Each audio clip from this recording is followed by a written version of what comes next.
I'm from here. I'm a local. I grew up in Mount Juliet, Tennessee. Right on. Yeah, right here in Middle Tennessee. I went to high school, junior high, homegrown as they come, grade school, all of it. And I didn't really find the trombone until I was 13 when I found trombone. Previous to that, I played banjo. Because my dad's like, I'll tell you one damn thing about it. If you learn to play Wild Little Flower, I'll buy you a banjo. And he meant it. I learned it on Butch's. That's my brother back there. His real name is James Melvin Agee Jr. We all call him Butch. I don't even know. I was just told to call you that. So I'm following a long mandate and calling me Butch. But he had a guitar, and so I learned the melody on a single string guitar with one finger. Bing, bing, bing, bing, bing, bing, bing, bing, bing, bing, bing, bing. That's how I learned it. But I could pick the melody out. So my parents knew, you've got an ear, you can hear music and replicate it. So that's how I got started. And up until then, it was just like going to junior high, to like the gym, and like, I gotta dress out. Oh my God, what a living hell. I don't want to do any of this, And it's like everybody else is like, well, you play kickball? And I could excel at a couple of athletic things, but I more or less detested that whole time. I could kick a ball wildly out in the field, and people think you're some kind of superhuman. And I couldn't hit a ball with a bat to save my ass, and so I found band. And then I tried to play on saxophone, and it was a squawky, hellish noise. It was bad, real bad. And so then he passed around other instruments. I played tuba. He was like, well, tuba might be something. And once again, my dad says, that's for people that can't play nothing. He had no idea how hard it is. He had never been around a tuba. He just made this flippant decision that affected the course of my life. I'm like, I've met some bad ass. There's one I tell you plays a tuba. A bunch of people that I don't play tuba are bad asses. I mean, gunslingers. Because you try to go boom, boom, boom for 3 days. See how far you get. Yeah, okay. Right, that's gangster, as the kids say. So I go through that. The trombone seems like it's a good fit. I bring it home. I'm like, I gotta play trombone. He won't let me in the advanced band unless I play trombone. And I just had just enough of an ego. And in the 7th grade to be like, well, I'm not taking a demotion. Like I'm expecting paparazzi to be outside chasing me down. Yeah, that didn't happen until much later. And an odd twist of events that would have me facing the paparazzi on a chain link fence. I'll get to it. I'll get to it.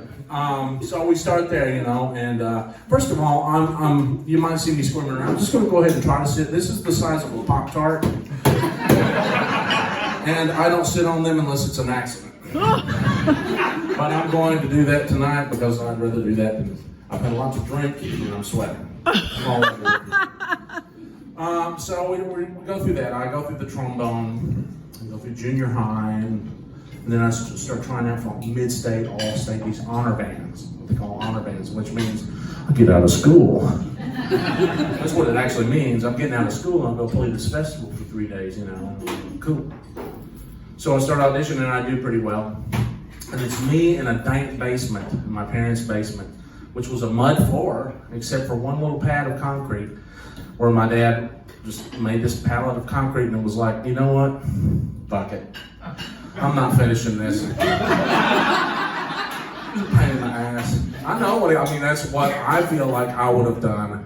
And judging from where it cut off, I was like, yeah, he got sick of messing around with it. And it had a pool table on it for a while, and he was a pretty good pool player, and you inherited that from him.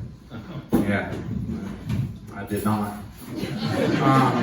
So anyway, that being said, that's where I just kept practicing. And that is also where I fell in love with what's known as overdubbing, which is how I more or less have made my career, overdubbing. that means you come in after the fact and you play for people on their track.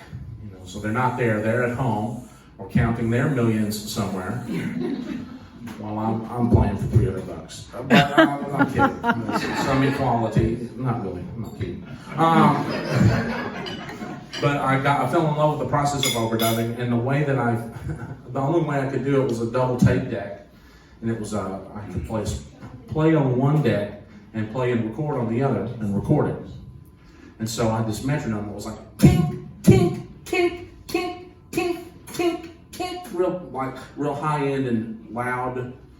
And so by the third pass, it would start feeding back, and it would just be this cacophonous like.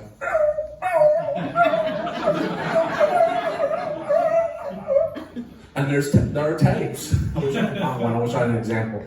There are tapes where I'm doing like heavy German orchestral music, like Lohengrin.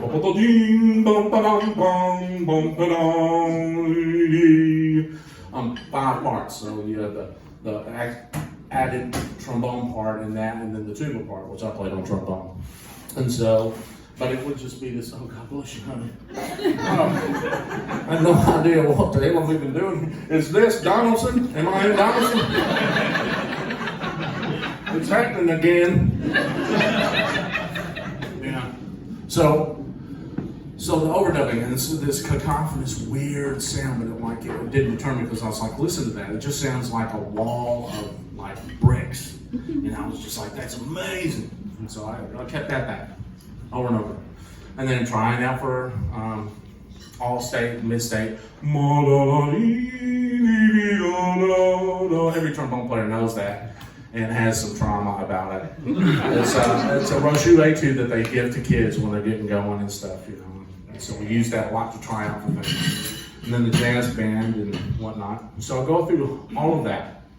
I graduate high school and then I go to Vanderbilt University. Now, Vanderbilt isn't what it is now.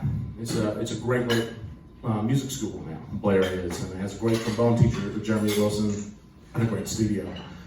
At that time, they were trying to figure out what they were doing, and so I graduated there, and I really didn't know what I wanted to do. My teacher was kind of, out there as a different guy, and I quit. So I took 2 years off. And my parents had got me this small bore trombone, which is primarily what I play now, on a small bore horn. And they got it for my graduation present because they wanted me to go play this gig with a band called Nobody's Business. And Nobody's Business was a cover band that did like all of the Chicago stuff, Blood, Sweat and Tears, all of the horn band stuff that I'd never heard any of it. But I could read, and I could figure out what was going around me, and I learned all that stuff on that band. And there's a solo in a song by Chicago called Beginnings.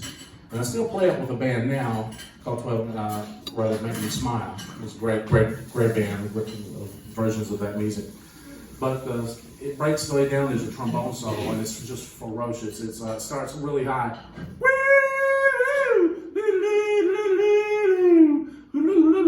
Which I could never do the triple tone part.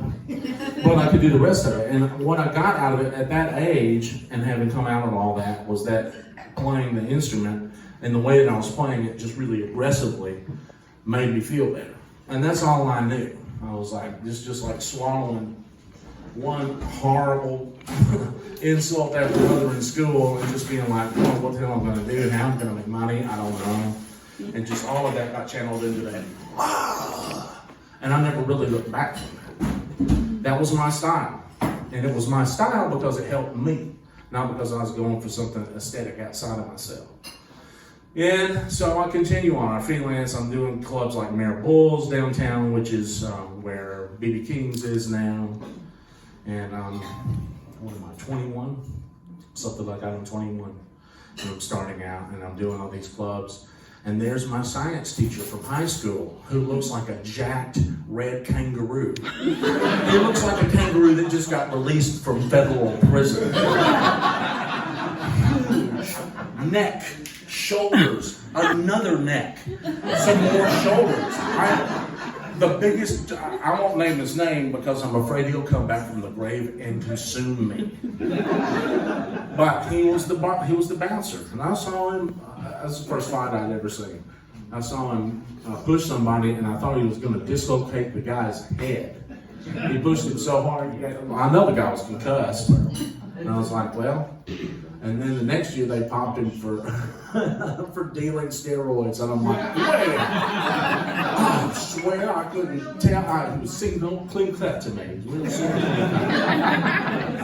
Yeah, big man, unusually large man. Very scary. Thank you. Oh, there's not a crumb left. I appreciate that. It's part of the pay, so thank you for that. No, it's not anymore. Just like a deal. I get a whole piece. So let's see. So that takes me up through like my early 20s. Any questions so far about what kind of fuckery I've been involved with? Is this on the radio? I don't know. So nothing so far. Yes. My question for the room is, does everybody understand what it means when he says a small bore horn? Oh, a small bore horn. Well, there are different sizes of horns. There's a bass trombone, which has a really big hole you blow into. That's what the bore is.